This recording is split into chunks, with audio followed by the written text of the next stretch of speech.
Hey everyone, welcome to Bible Questions Answered. I'm your host, Dr. Douglas Hamp. I am delighted to be taking your questions again. Couldn't make it last week, had to do something, but glad to be back this week. If you want to know, I went to a Rockies game and the Rockies won. Yay. So every once in a while I go to a baseball game. It's fun. I'm not a big baseball guy, but it was a lot of fun. And the Rockies won. They played against the Padres, so it was just a nice something different to do and get out and enjoy Denver. So I'm looking forward to getting into your questions tonight. If you have any that you want to submit, you can put them in the chat if you're listening live. If you're not, you can get the Way Congregation app, and you can get that at the Google Store, the Apple Store, and put it on your phone. And you can put your questions in throughout the week, and I will get to those. So I'm going to start with those tonight, and we'll be going through them. So just remember, you can do that. There's a lot of great stuff on the app. I mean, there's too much to list, okay? But I really encourage you to get that. Also, if you want to be part of this ministry, if you want to support this ministry, you can give either through my patreon.com/Doug Hamp site, or you can go to the app and you can give through the app as well. And of course, I encourage you to check out my online store, douglashamp.com/store. And you can get a bunch of free stuff and some not free stuff, but you can really avail yourself of my resources there. All right, let's get into the first question. This is coming from Carol. She says, Doug, what is your understanding of the age of accountability? I have heard some Christians say if a child dies before they reach this age, they are saved, but I can't find any biblical text to back this up. Well, Carol, on the one hand, you're absolutely right, because there is no particular scripture that says this is the age of accountability. All right, so we're not going to find that.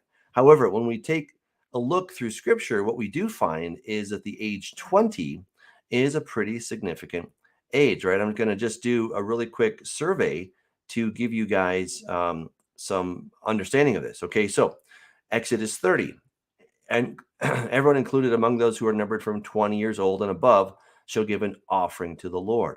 All right, we see this again according to the shekel of the sanctuary for everyone included in the numbering from 20 years old and above. All right, and then at 20 is when you went to war. From 20 years old and above, all who were able to go to war. All right, so we see that many, many, many times in scripture. Okay, and we see this again from 20 years old and above. Okay, and as we continue going through this, so here I think would really kind of be the clincher, if you will. Well, let me do one more. Take a census of the people from 20 years old and above, just as the Lord commanded. All right, so that's really significant. And then Numbers 32. Surely none of the men who came up from Egypt from 20 years old and above shall see the land of which I swore to Abraham, Isaac, and Jacob, because they have not wholly followed me. So if there is such a thing as an age of accountability, it's the age 20. And Numbers 32 is really giving us that indication. Doesn't say accountability age, but we see that it is at the age 20 when they are held accountable before the Lord. So the bottom line is, if you were 19 years old and younger when the spies came back and said, oh, there's no way we can take the land, and God's like, that's it, I'm done, this generation is not going to go in. If you were 19 and younger, you got to go in. If you were 20 and above, sorry, you missed out, because you were counted as an adult, right? So that is definitely when God held them accountable. And I would suggest that that's the number. Now, when it comes to a person's eternal destiny, I think that we should tread lightly, and I think that we should let God be the judge of that. We do see 20 as an age of accountability, and it had real world, this world consequences. How does that translate into the other side? I think we need to be very, very cautious, because I don't know that it's an absolute correlation. All right. And you're not going to find it in scripture. You don't find it at 12 or 13 or something like that when they have their bar mitzvah.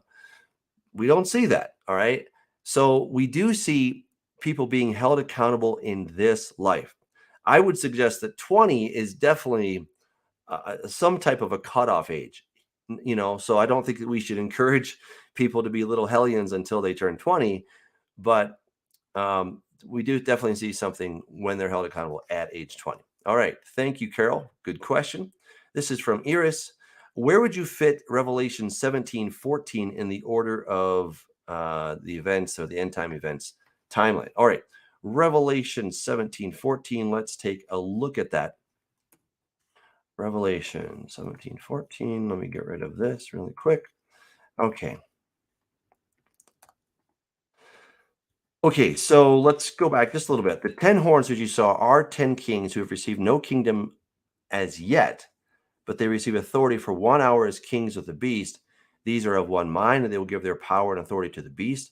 These will make war with the Lamb, and the Lamb will overcome them, for he is Lord of lords, King of kings, and those who are with him are called, chosen, and faithful.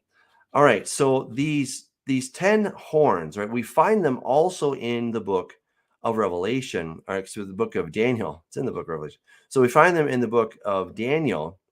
All right, and if we go back to Daniel 2:43, all right, so let's go back one more here.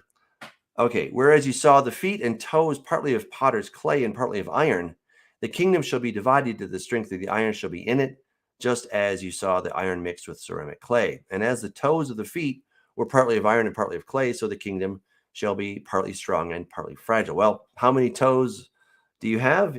10, right? There's 10 toes, right? So we're looking at the same number.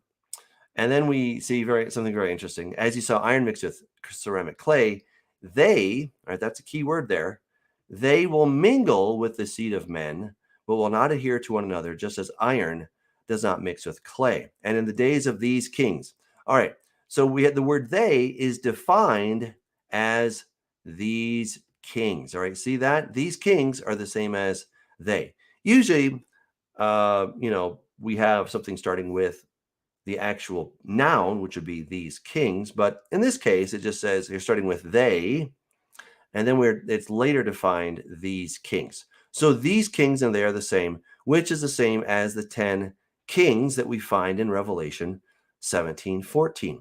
Now it's interesting, and I talk about this in Corrupting the Image Volume 1, that they will mingle themselves or they will hybridize themselves with the seed of men, suggesting that they are not actually fully human. All right. Now, exactly where they are in this path is another question, but these are not average humans. All right. These particular kings. I would suggest that they are some type of demonic kings. All right. And say the beast and these 10 are definitely in cahoots with one another. All right. So notice it says, in the days of these kings, the God of heaven will set up a kingdom which shall never be destroyed, and the kingdom shall not be left to other people. So it's in the days of these kings, right? It's not in former days. It's not in a former lifetime, but it's in their lifetime and in something very particular about their time when God is going to set up the kingdom, right? So something very, very different. Let's go back to Revelation 17. All right, so these will make war with the Lamb, and the Lamb will overcome them, for he is Lord of Lords, King of Kings. All right, so, and we also see that the 10 horns, right, which are the 10 kings, right, 10 horns, 10 kings, same thing. They're going to be working with the beast, and they're going to hate the harlot, make her desolate and naked, right? So understanding what is the purpose of the woman that rides the beast. She is the one who is supposed to cause lust in the hearts of man. Whatever that lust may be, doesn't really matter, but that's basically her job. And the reason for that is because that is an incredible lure. It's a hook. It's the temptation, right? So once you have the fish on the hook, you don't need the lure anymore. But to get the fish to bite the hook, you need the lure. And that's what the woman that rides the beast is all about. She's to get mankind on the hook so that he'll take a bite, and then once his jaw is in there and the hook is in his jaw, then it's too late. You don't need the woman anymore. So that's why the 10 are going to hate the woman. So per your question, where does this fit in the timeline? Well, it's hard to say exactly where verse 14 fits, But I would submit to you that verse 16, this is happening at the tail end of the 7-year period. All right. Now, exactly where is rather difficult. I would speculate that's probably within the last year. All right. So that's my basic speculation. It could go even further. It may be in the last 6 months, but I don't know that we have any specific things. We have a few more clues if we keep looking in the book of Revelation. All right. So if we go back a chapter back to chapter 16, we see that he is going to judge Babylon. This seems to come at kind of the tail end, right? We've got, um, all these things happening. And all right. So then we have the seventh one poured out. That seems to happen. Now, whether this is happening right in this chronology, quite possibly, right? So it seems that it's happening at the tail end of this whole thing. Now, the great city was divided in 3 parts, and the cities of the nations fell, and great Babylon was remembered before God to give her the cup of the wine of the fierceness of his wrath. So this seems to be happening pretty much at the tail end of the tribulation period. We can go back to Revelation 14, and we can see another angel followed saying, Babylon has fallen, that great city. All right. So that's happening. And then there's this little, I don't know if you want to call it interlude, but it's talking about what's going to happen to those who worship the beast. So I wouldn't put that necessarily in a chronological order. But then we have the harvesting of the people on the earth.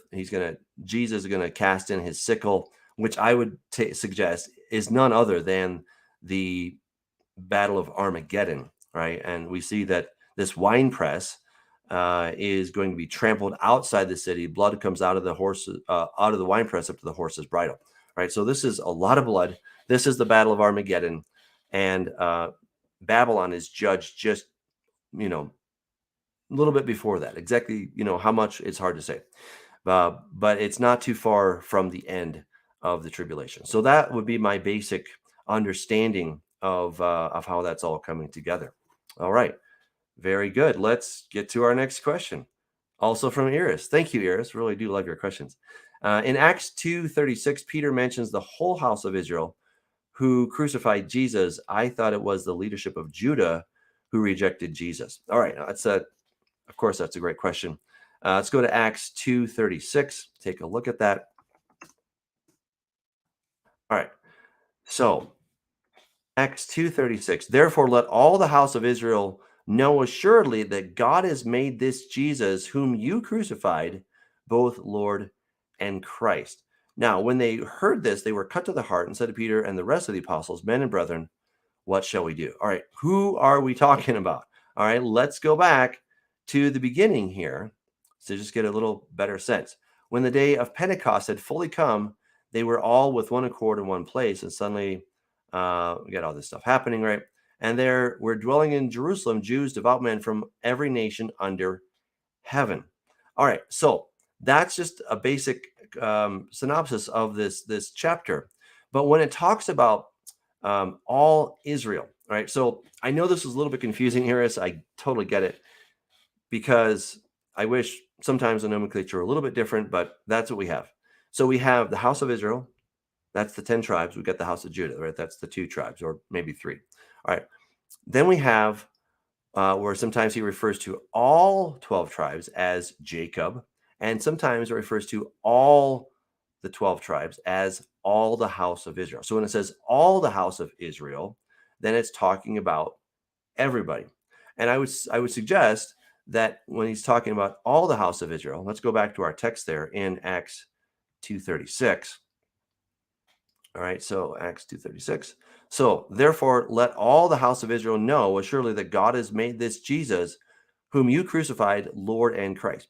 All right, so I think where you're getting a little bit tripped up here is suggesting that all Israel, all the house of Israel, is the same as you. Okay, but I don't know that that's necessarily the case. That's kind of like saying, let Texas know that something that you California did. Okay. So you're letting one group know about something that another group did, right? It doesn't necessarily mean that there's an equation between them. And it was the leadership of Jerusalem. I mean, we see that very clearly in the Gospels, and we see it very clearly as Peter goes on laying out his case when we get to chapter 4. Here, Peter tells us as much. Okay, so I would kind of go on this. Here, Peter he's been arrested. And on the next day, that the rulers, elders, and scribes, as well as Annas the high priest, Caiaphas, John, Alexander, and as many as were of the family of the high priest, were gathered together in Jerusalem. When they had set them in the midst, they asked, by what power, by what name have you done this? Then Peter, filled with the Holy Spirit, said to them, rulers of the people and elders of Israel.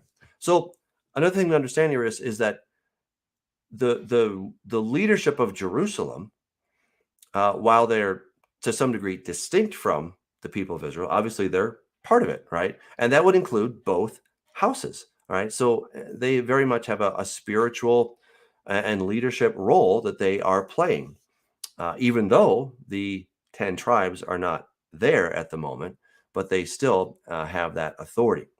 So he says, this is a stone which was rejected by you builders, which has become the chief cornerstone.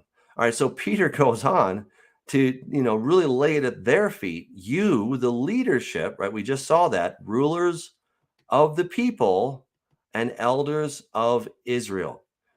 This stone was rejected by you builders. Okay, so he's equating them as the builders.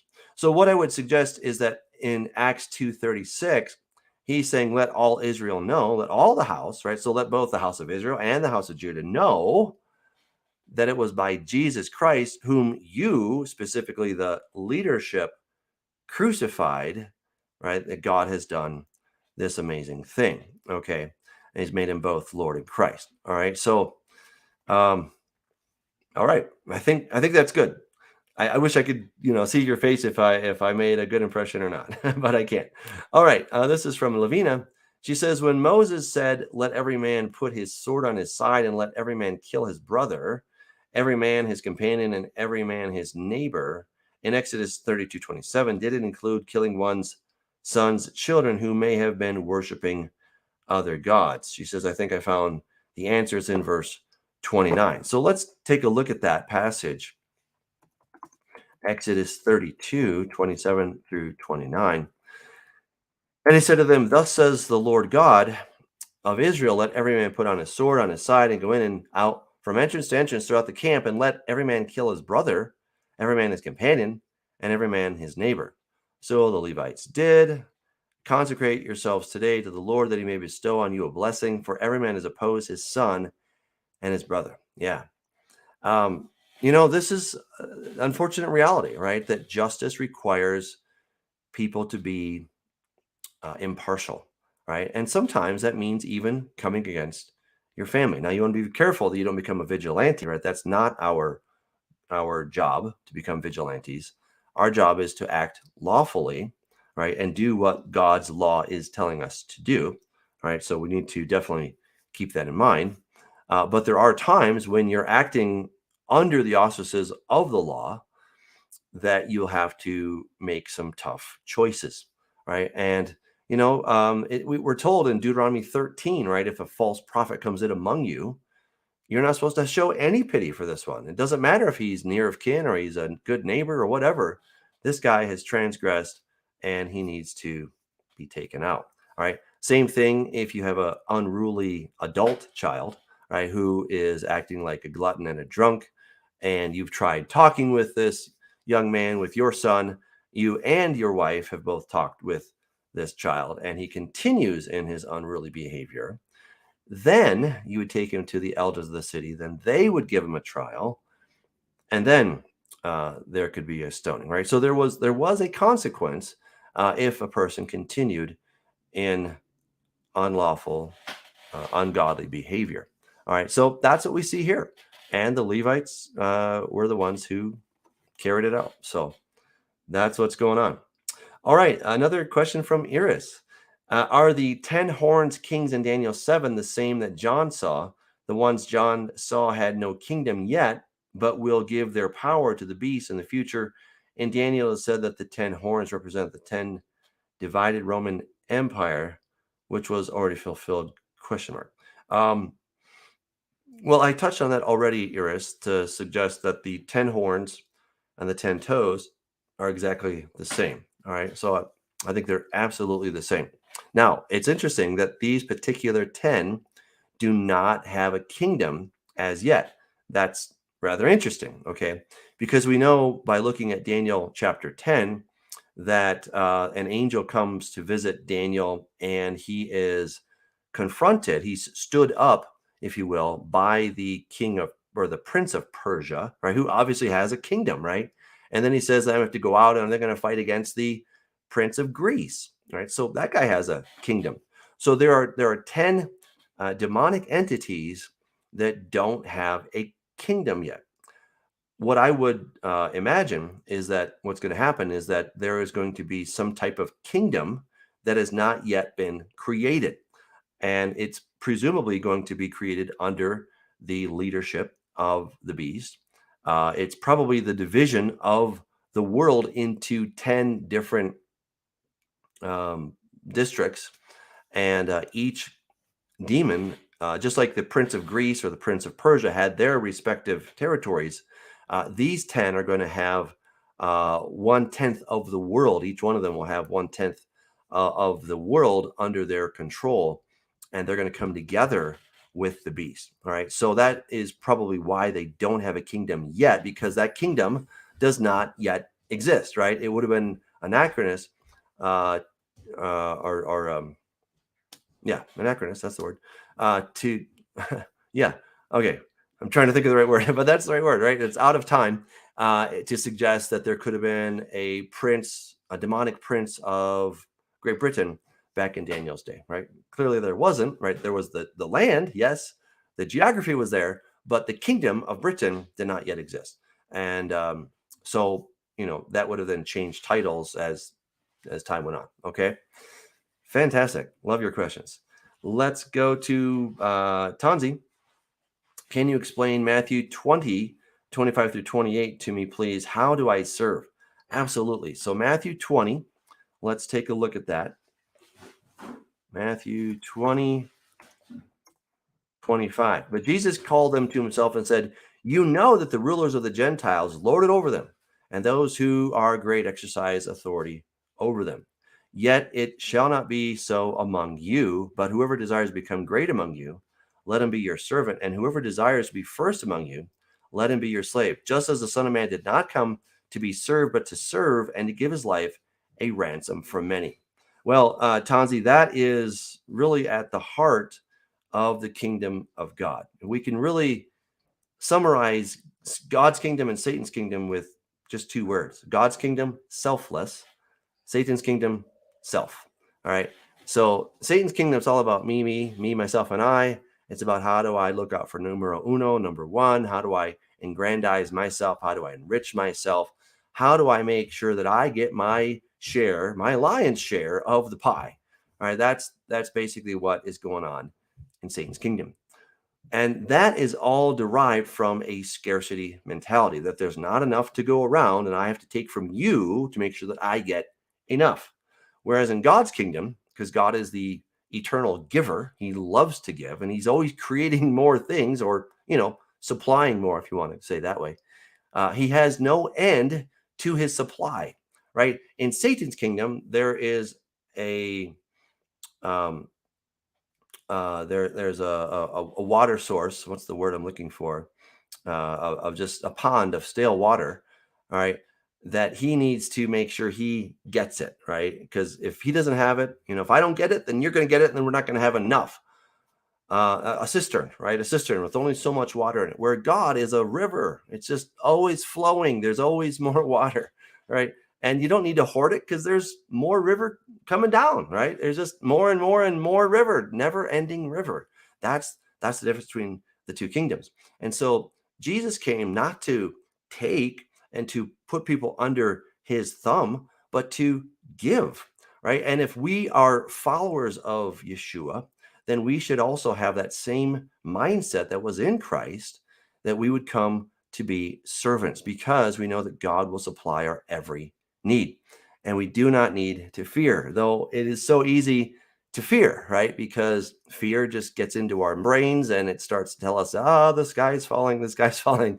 And we start listening to that. But that's coming from the other guy's kingdom, right? That's coming from Satan's kingdom, not from God's kingdom. So we have to constantly train ourselves day by day. We've got to train ourselves to think differently, right? So it doesn't mean that you can't have a good job, doesn't mean that you have to be, the guy at the bottom of the ladder versus the top of the ladder. Let's say that you are the CEO of a Fortune 500 company. Well, that's great. And you should be paid accordingly. However, your whole mindset, the way that you operate, should be servant leadership, right? Servant leadership. Look, Jesus came and he was clearly the boss, right? He didn't say, well, I'm not going to decide, you guys decide. No, he was definitely the alpha. He was the leader. He was the one who was calling the shots. He was the one who had to rebuke occasionally. He was the one teaching, and he did all that. But he did so out of a heart of being a servant. And we see, of course, he washes their feet. Not that they're saying, well, I'm actually above you now, Jesus. Peter saying, well, I'm now higher in rank. No, not at all. If you are the highest in rank, then you should be serving those people who are working for you, serving with you. Then you want to bless them in various ways. Okay. That could be foot washing, right? That's a nice symbolic gesture. But there should also be that, you care about people. And again, if you're the guy at the top or the woman at the top, that's great. But don't lord it over them, but be a good boss. Okay. Give good bonuses, pay people when you tell them you're going to pay them, give them a fair wage, give them raises when it's appropriate, right? Don't be greedy. Don't hoard things to yourselves when you should be giving it to those who are serving and working with you. All right. So, I mean, there's a whole lot more that could be said about that. I'm trying to think of a, uh, a business kind of motivational speaker. I'm forgetting his name. It's John something. And, the basic part of his platform is to how to be a servant leader. I've got one of his books here back on my shelf. I can't remember the name of it, but it's good stuff. And really, people that are in the know, people that understand how to get ahead in business, like how to get ahead well in business, will talk about tithing. These are just business people. They're talking about tithing. They're talking about being servant leaders, and so these enlightened business people understand what is at the heart of it. You can call it the golden rule: do unto others as you would have them do unto you, right? That's one way to nicely encapsulate that. And you definitely want to do that in your business dealings as well. Not just on Shabbat or Sundays or whenever you go to church, right? But you want to do this all the time. So that's what it means, and it can just be little things that you do. Maybe when you help somebody, you see them in the grocery store or the parking lot, and they just need some help. Go help them, right? Sometimes it's giving money to the homeless. Sometimes it's going and serving the homeless. Sometimes it's helping your neighbor. Sometimes it's helping your kids, right? So there's lots of different ways that can look, but that should be at our heart of who we are versus I'm going to look out for me. I'm going to step on anybody I need to step on to get ahead. Like that's the wrong mentality.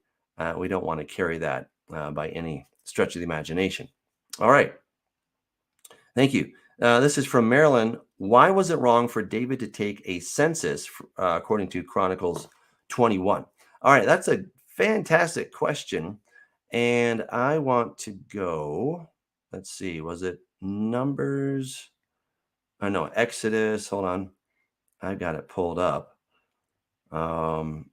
Yeah, I think it's right here, I believe. There no, I'm close. All right. There we go. Okay, good. So when you take the census of the children of Israel for their number, then every man shall give a ransom for himself to the Lord when you number them, that there may be no plague among you when you number them. All right. So let me just share that. All right. So this is the answer. When you're going to take a census, it's not that it's wrong to take a census, but if you're going to take a census, then it needs to be done properly. All right. And there needs to be this ransom. So that's on the one hand. On the other, there's something else here that, and I think this is kind of the key here. He needs to give a ransom for himself to the Lord. Why would you give a ransom to God? Because God owns Israel. Israel does not own Israel. David does not own Israel, but God owns Israel. So when David said, hey, I want to see how many people I have, right? That was basically in his heart. How many people are in my army? How many people do I have? Well, that became a problem because what he was saying is, these are my people, and I am going to see how many I have. All right. So check it out here. Job says, may the Lord make his people, uh, his people, probably referring to God's people, 100 times more than they are. But my Lord, the king, are they not all the Lord's servants? Why then does my Lord require this thing? Why should there be a cause of guilt in Israel? Well, that's interesting. It tells you that Joab knew the law, right? That you're not supposed to do this. Certainly, if there is no ransom. But secondly, even if there were a ransom, who's it going to go to? It's not just the time to tax people, but this is a time to, basically David's wanting to know, how strong am I? Right? How strong am I? And he doesn't need to know that because God has promised to take care of him. So that's basically what he did wrong is he decided to not listen to the Torah, not listen to good judgment, but unfortunately he went off in a direction that he should not have. And that sadly got him in trouble.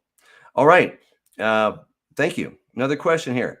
Can you discuss the order of the reaping? Revelation 14 has Jesus reaping first, then an angel reaping the clusters. The parable in Matthew 13 seems to say that the tares are reaped first. Yeah. So, that's part of the challenge that we have. Is everything in Revelation chronological, or is it somewhat thematic? Okay. And let's take a look at the passage, Revelation 14. All right. So that says at the end of the chapter here, another angel, hold on a second. All right. Then I looked in a white cloud, and on the cloud sat one like the Son of Man, having on his head a golden crown, and in his hand a sharp sickle. And another angel came out of the temple, crying with a loud voice to him who sat on the cloud, thrust in your sickle and reap. For the time has come for you to reap, for the harvest of the earth is ripe. So he who sat on the cloud thrust in his sickle the earth, and the earth was reaped. Okay, so here I don't think it's necessarily telling us good or bad who's being reaped. All right, we're just getting the sense that it's time for everybody to. This is it, right? This is the time. So I think within the context of that, you could definitely say that this is including both the good reaping and the bad reaping. All right. And now we have another one who comes out from the altar with the power of fire, and who cried with a loud voice, who cried a loud cry to him who had the sharp sickle, saying, thrust in your sharp sickle and gather the clusters of the vine of the earth, for her grapes are fully ripe. So the angel thrust his sickle into the earth and gathered the vine of the earth and threw it in the great winepress of the wrath of God. All right. So I think this actually matches up really well, that you first have the good wheat that's gathered into his barn, and then it's followed by the bad times. Okay, let's take a look at Isaiah chapter 26. We'll go to verse, 20. 20. So come, my people, enter your chambers and shut your doors behind you. Hide yourself, as it were, for a little moment until the indignation is past. So probably these chambers are probably the same as the barn. Where this is, I have no idea. Does it exist purely on earth? Is it in some spiritual domain? Is it, I don't know, some crossover? I don't know. But the reason that they're going to be hidden, presumably in a barn, for behold, the Lord comes out of his place to punish the inhabitants of the earth for their iniquity. All right, so you need to go hide. There needs to be this good gathering first into the barns, because then he's going to come back and he's going to reap the bad guys. So that's the basic scenario. All right, very good. Let's go to another one. Do you believe the judgment seat, and this is from Sean, do you believe the judgment seat of Christ and the great white throne judgment are the same event? Also, could you explain the similarities and differences between the judgment seat of Christ, 2 Corinthians 5:10, and the great white throne judgment, Revelation 20:11 through 15? All right, so I'm going to take us over to Matthew. We're looking at Matthew, 39, I think it is. Let's see, Matthew 25. All right. So, oops, there we go. Okay, 31.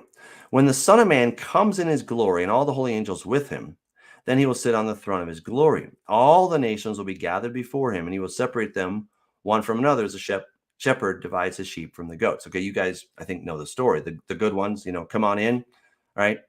And then the bad ones, the goats, he's going to say to the goats, who are obviously not the righteous, and say unto those on his left, depart from me, you cursed, into the everlasting fire prepared for the devil and his angels. All right, so this departing into the fire for Satan and his angels is the same scenario that we have in Revelation 20, but I would suggest that it's separated by 1,000 years. So it's the same judge, it's the same white throne, right? Because even notice here, it says, when the Son of Man comes in his glory and all the holy angels with him, then he will sit on the throne of his glory. And we know that all judgment has been committed to the Son.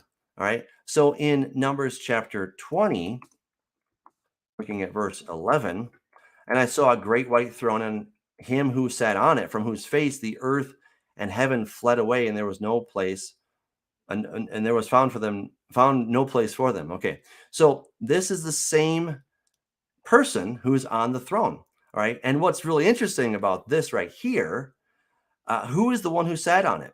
Right, and him who sat on it, from whose face the earth and heaven fled away. Now, if you guys have been hanging out with me, you know that I have a different position, right? And I know that I'm in the minority. That's fine with me, okay?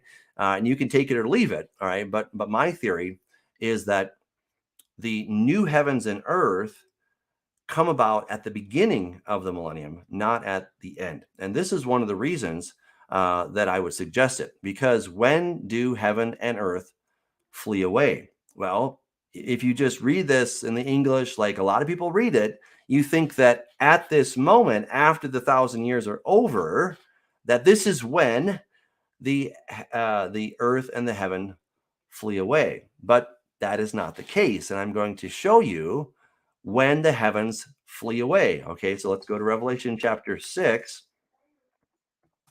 Right. So, and he opened the sixth seal, and behold, there was a great earthquake, right? And all this stuff happened. And the sky, or the heavens, same word, uranos in the Greek, shemaim in the Hebrew, receded like a scroll when it is rolled up. So there you go. The heavens are receding like a scroll. That is from whose face is this happening? From before whose face? Well, the face of Yeshua, of course. That is when that is happening. Let's go to 2 Peter 3:10. But the day of the Lord comes as a thief of the night, in which the heavens will pass away with a great noise, and the elements will melt with fervent heat. Both the earth and the works that are in it will be burned up. All right, so this again is showing us when, from whose face heaven and earth fled away. This is happening at the return of Jesus, just before the beginning of the millennium. All right. So when we get to Revelation 20, these have already fled away. And that's what it's doing, is it's telling us something about the person who's sitting on the throne. It's not so much telling us, that these things are going to flee away after the 1,000 years, but it's telling us about the person who's sitting on the throne. What's so special about him? Well, he's the one from whom heaven and earth fled away. All right. So, and that's Yeshua. All right. I mean, there's just so many passages that are talking about that. All right. So, Matthew 25, where Yeshua, the Son of Man, sits on his throne, that is the great white throne. And there is a judgment for those who have taken the mark. And guess what? Their destiny is exactly the same, right? It's exactly the same. The dead were judged according to the works, right? So, and the sea gave up the dead, all these, and it delivered them. They were judged. This is the second death. Anyone not found written in the book of life was cast in the lake of fire. Well, the fire that Jesus is talking about in Matthew 25 is the same fire that's talking about here. All right. So those are exactly the same. Now, when does the judgment seat for the believer take place? And you mentioned 2 Corinthians chapter 5. All right, so let's go there. For we must all appear before the judgment seat of Christ, that we may all receive the things done in the body according to what he has done, whether good or bad. I would submit to you that we're looking at the same throne that is going to be set up when Jesus comes back there, as spoken of in Matthew 25. Okay, so for those that took the mark, they're going to go away, and that's the end of them. Okay, but then there will be two other groups that will stand before the Lord, those who did not take the mark, but are presumably not Christians, not followers of Yeshua, have not made a declaration of faith, if you will. And then there are the other people who have been Christians, who have made a declaration of faith in Yeshua. I don't know where the cutoff line is, but somewhere in there. And so some are going to go on and get their new bodies, and others are going to remain mortal to repopulate the earth during the millennium. All right. So I think they're all the same throne, all the same judge. Yes, what we call the Great White Throne in Revelation chapter 20, that is going to happen after the 1,000 years, but same judge, same courtroom, same consequence to those who are on Satan's side, right? They're going to be cast into the fire, right? So, so there's the only difference is it's 1,000 years later for some people, right? But for everybody else, their judgment is happening pretty immediately, right? Right after the second coming of Christ is when that judgment seat is going to open up. Okay, very good. All right, this is from Sean Benson. Do we have a spirit man now, or do we receive that during the second coming? Is that what Yeshua meant in John 14:2? I know the word mansion is a bad translation. All right, well, let's take a look at that. So John 14, verse 2. Let's take a little peek here in the in the Greek. All right, so in the house of my father, mone pule, right, are there, right? So there are many mansions right here. This word mone is the word dwelling. Okay, so the question again, as you're asking, is a dwelling, is that, do we have a spirit man? Not quite sure what a spirit man is, Sean. Sorry about that. But well, he says, I go to prepare a place for you. So, again, we're not getting mansions. We're not going to have, our Cadillac sitting in the front, and then we could go into our mansion. It's not looking like that at all. That is an unfortunate translation. So there are many dwellings. And, I would suggest that these are, well, it could be that it's referring to our new bodies. That's one possibility, right? Paul talks about that in 2 Corinthians chapter 5. I think it's verse 11. So we almost appear. Let's see here. Hold on. It's right here. Oh, goodness. It's stumping me. Come on. Where is that? That we're going to have our, oh, here we go. Yeah, okay. I was close. All right. So in this we grow in earnestly desiring to be clothed with our habitation, which is a different word, which is from heaven. Indeed, having been clothed, we shall not be found naked. All right. So we have a habitation, which is eukaterion, some kind of a housing. Okay. So it could be that housing and dwelling are the same place. In other words, we're talking about getting new bodies. Okay. He's prepping our new bodies. I think that's a very legitimate option that he's talking about. It could be that he's getting our apartment ready in the New Jerusalem. I think that's it's possible, but I think it's probably referring to the new bodies that he's going to give us. So, and that one, that's what I get really excited about. You can keep the mansion. I just want a new shell. I want a new body. All right. Okay. Yeah. Sean wrote in. He said, talking about spiritual body. So there you go. Yes, I would suggest that probably he's referring to spiritual body in John 14. All right. So good.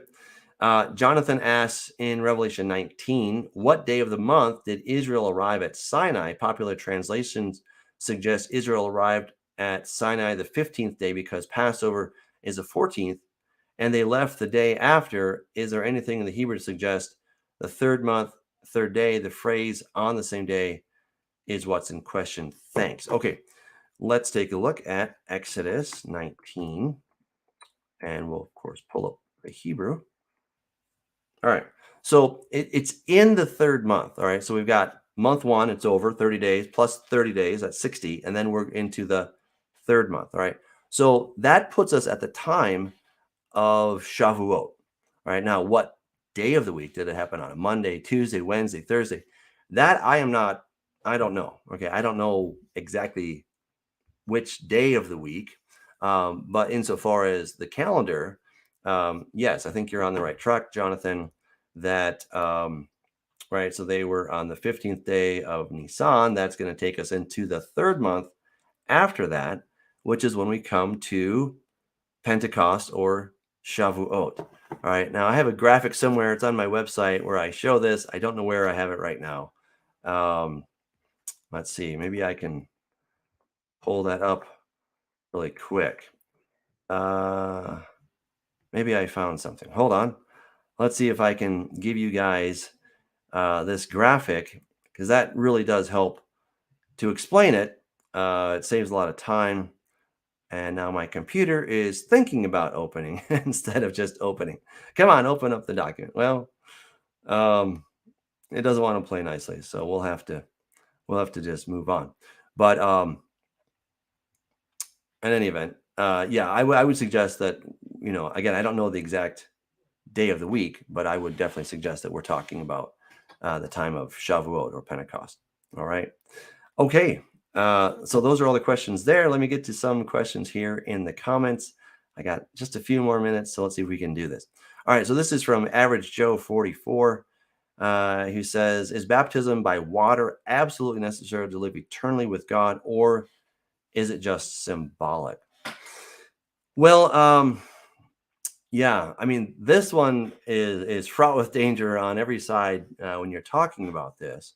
There are some who believe in baptismal regeneration. In other words, part of your salvation experience is to be in water. Okay, I don't go to that extreme. I would suggest that putting your faith in Yeshua is the most important thing, and then you definitely should get baptized. Okay. So I don't think there's any excuse for not being baptized. However, I would suggest that the baptism, it needs to happen. It's something you want to do and you should do. And if you don't want to do it, then maybe your understanding and yielding your heart to the Lord is somewhat in question. But I do not believe that you must be baptized the same day or your salvation isn't going to stick. I don't think that's the case. But I know there's lots of different opinions on that, so we'll have to live with those. Okay. This is a question from, and I see that Lenny says, I used to live in Arvada. Well, very cool, Lenny. I wish you were still here. That'd be awesome. But Lenny's question now is, America in prophecy, do you think God will judge us like he did with Israel? Yes, I think, well, I'm not so sure that America is in prophecy. I really don't see it in the scriptures. I know some people want to turn to the book of Ezekiel, so I'll show you what people often suggest that it's maybe referring to America, sort of. I think it's, I don't know. I think it's a little bit, not 39. Did I put 39?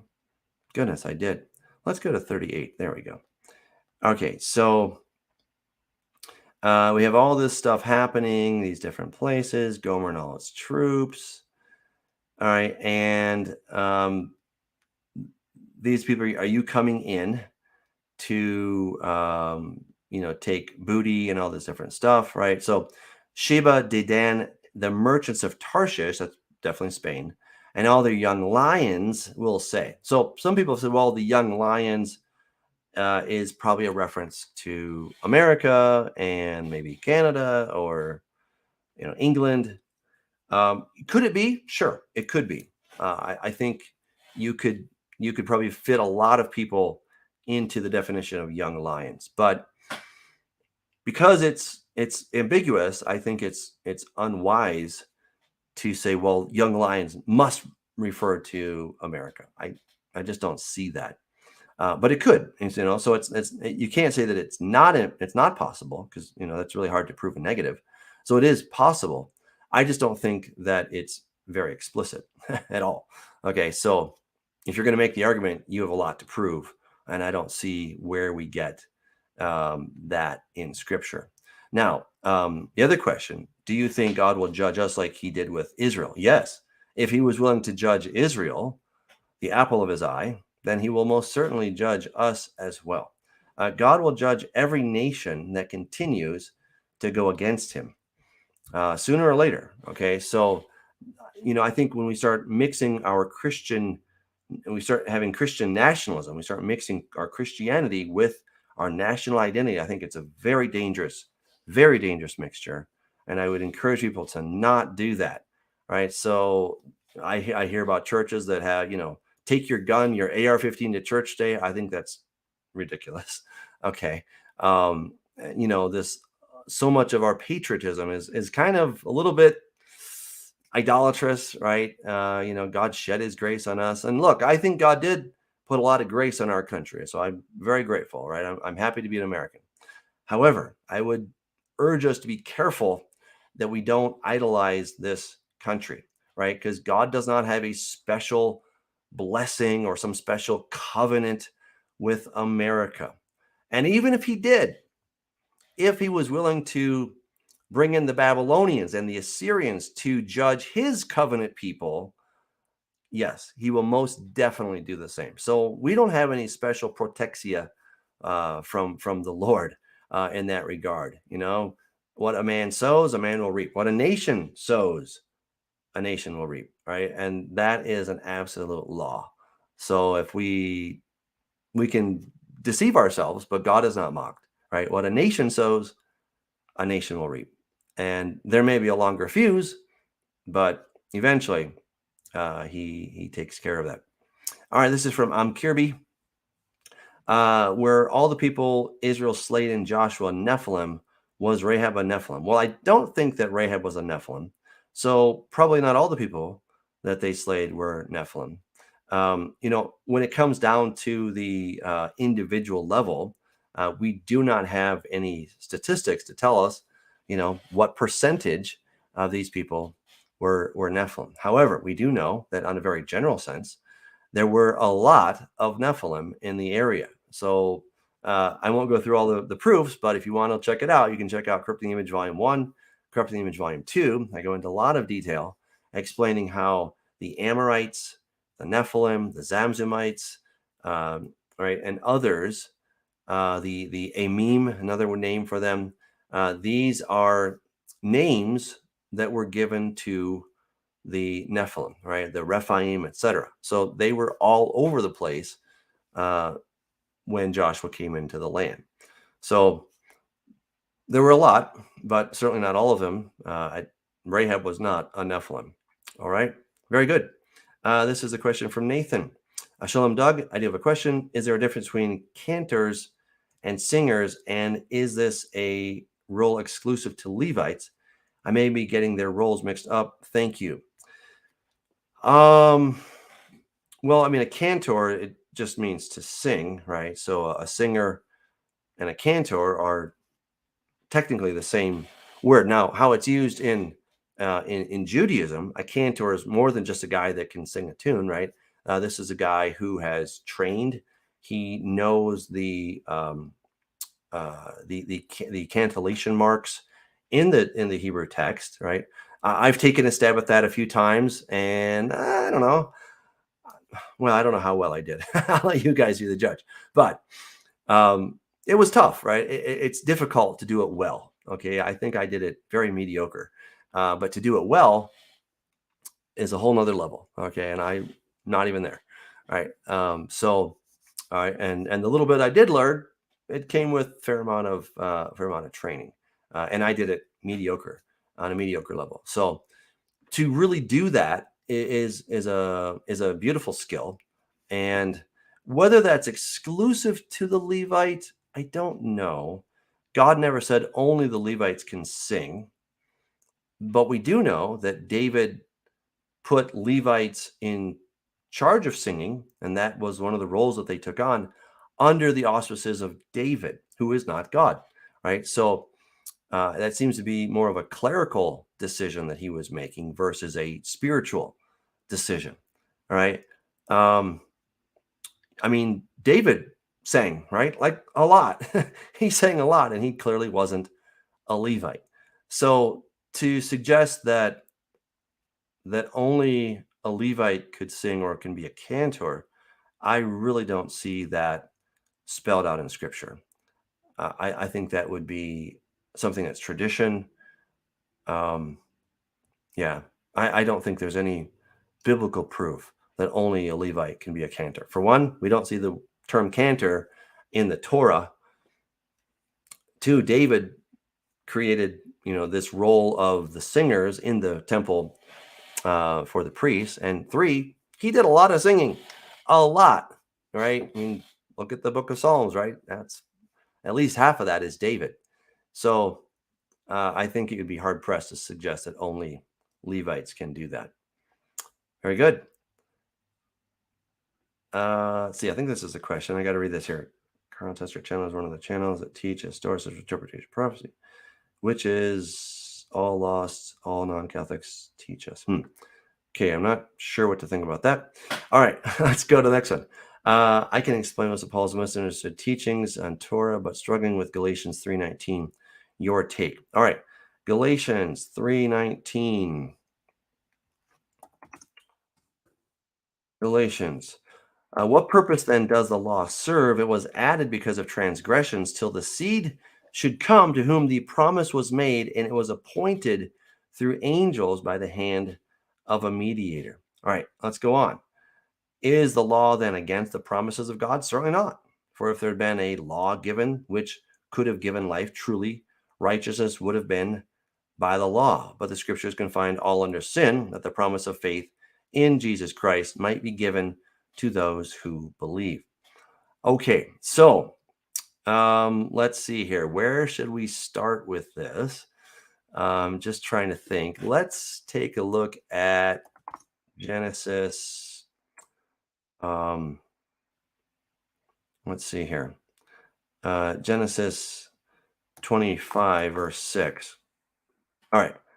Actually, let's do that. Genesis 26, verse 5. There we go. I always get those mixed up. All right. But Abraham obeyed my voice and kept my charge, my commandments, my statutes, and my laws. Okay. So, Ekev asher shama Avraham bekoli vayishmor mishmarti mitzvotai chukotai ve torotai. Okay. See that word right there? Torotai. Hope you guys can see that. Torotai, right? Torah. He kept my Torah or my Torahs, right? My instructions. So what was added? I guess that's kind of the question that we have to wrestle with. What was added that Paul's talking about here? Well, let's take another look at Exodus 19. What does God say concerning Israel? Now, therefore, If you will indeed obey my voice, notice the word if there, and keep my covenant, then you shall be a special treasure to me above all the people, for all the earth is mine. You shall be to me a kingdom of priests and a holy nation. These are the words which you shall speak to the children of Israel. Okay, so if they will do that, then there'll be a kingdom of priests. All right. And we know that Moses was already teaching the Torah. He was doing that back in Exodus 16. He was doing it in chapter 18 when Jethro, his father-in-law, said, "Hey, what are you doing with all these people?" He says, "Well," they said, "Well, they come to hear the Torah of the Lord, and I tell them." All right. So he was already preaching it before Revelation, or excuse me, Revelation, Exodus 20, when God spoke the commandments. Now, I think we all know that when Israel or God and Moses were up talking about the Torah, the instructions, then Israel was down doing some bad stuff, right? And that kind of cost them. So in Numbers chapter 3, we have God on record saying the Levites, right? Bring the tribe of Levi near, present them before Aaron the priest that they may serve him, right? So all of this is going on. And he says, "Now behold, I myself have taken the Levites from among the children of Israel, instead of," see that? Instead of, in the place of, instead of every firstborn who opens the womb among the children of Israel. Therefore, the Levites are mine. Why? Because all the firstborn are mine. On the day that I struck all the firstborn in the land of Egypt, I sanctified myself, all the firstborn in Israel, both man and beast, they shall be mine. I am the Lord. Okay, so he's now taking the Levites instead of all the firstborn to do what? To be the priests, right? So, what I would suggest is that this is what Paul is getting at, that it was going to be everybody, but because of their sin, then God made a little bit, well, he changed things, okay, because of how Israel was acting, right? So, yeah, I'm just trying to think if I answered all of your question. Let's go back to Galatians 3:19. It's always nice when I can talk with people and then they can tell me, "No, I'm still not getting it." So then I can know if I need to go on or not. But so, what purpose then does the law serve? It was added because of transgression. So we have to understand. Okay, what is? Let's consider it a little bit more here. Okay, let's just take a little bit more of a dive. So let's go to Romans chapter 3, verse 31.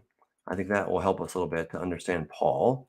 Do we then make void the law through faith? Certainly not. On the contrary, we establish the law. So it sounds like Paul is not saying we need to get rid of the law, but just to the opposite, the contrary.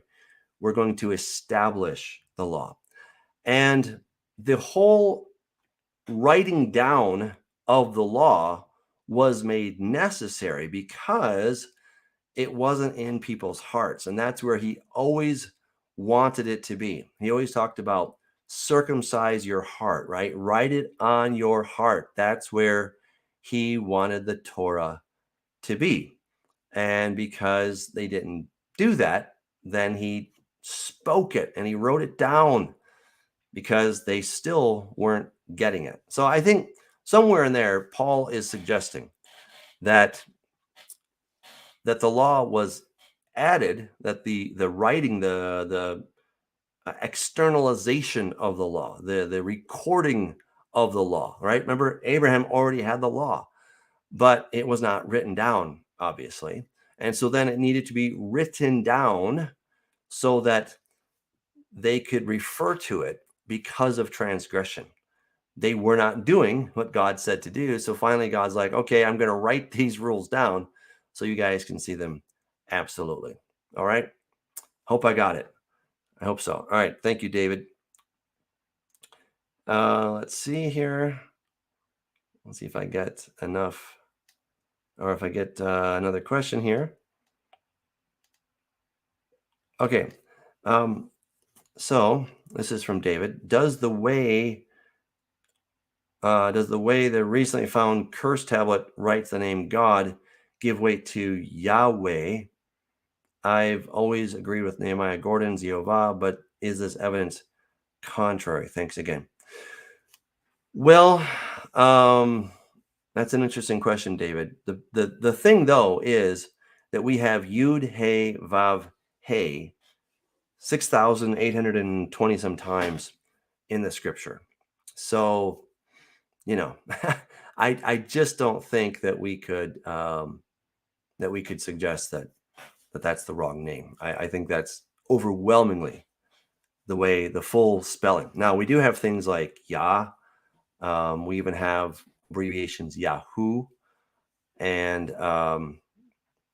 right. So it's Yud He Vav, which is actually written on the inscription. So it could be that is an abbreviation for Yahoo or for Yahweh or Yehovah.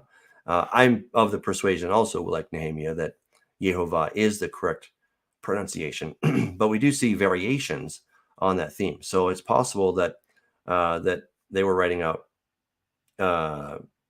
Yahoo, possibility. Okay. Yahweh, I really don't see, or Yahweh, I think you're saying it Yahweh. I don't see where you could get that from Yud He Vav. I just don't see how that could happen. But I don't know. That would not be my suggestion. Okay, this is from CZ. Do you think AI can actually become sentient? Oh boy, that's a hard question. Yeah, that's a hard question. I don't know that it can become very sophisticated, but actually sentient. I just don't know. I mean, that's obviously things of science fiction and such. So I don't know. I'm just not sure about that. I wish I could say more. If you're asking me a science fiction question, sure, then yes. But what does it actually happen? Then I don't know. Okay. Here's Ken and me. Okay. None of them since Nephilim didn't make it past the flood.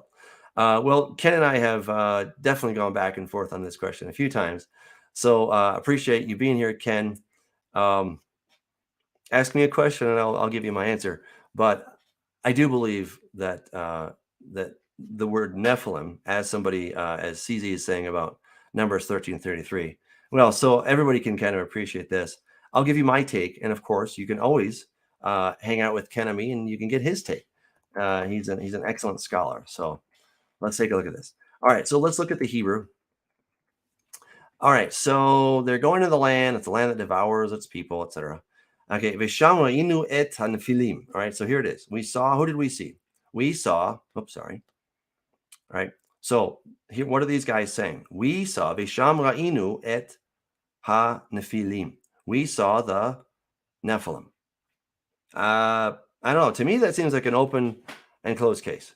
We saw the Nephilim. Okay, so who did they see? They saw the Nephilim. Okay, in English, it's the word giants, but in the Hebrew, they saw the Nephilim. And then they give a description, B'nai Anak min ha-Nephilim. Okay, so the sons of Anak came from the Nephilim. So, I don't know. That's it seems like an open and closed case, in my opinion. But, hang out with Ken. He's got some good stuff. So, okay, I see there's a little debate going on. Very cool. Yeah. All right. So there's an interesting conversation. Very good. Very good. All right. Well, if you guys want more on my take on the Nephilim, Corrupting Image 1, 2, and 3, you can check those out on my website, douglashamp.com/store, or you can get them on Amazon. I also have those in audiobook. I really encourage you to check out the audiobooks because then I'll read it to you. So it saves you all the work there. So that's pretty fun. Again, thanks guys for tuning in. Do get the app, The Way Congregation, available in your Google or Apple store. You're going to love it. It's really an amazing resource. Thank you for tuning in, and until next time.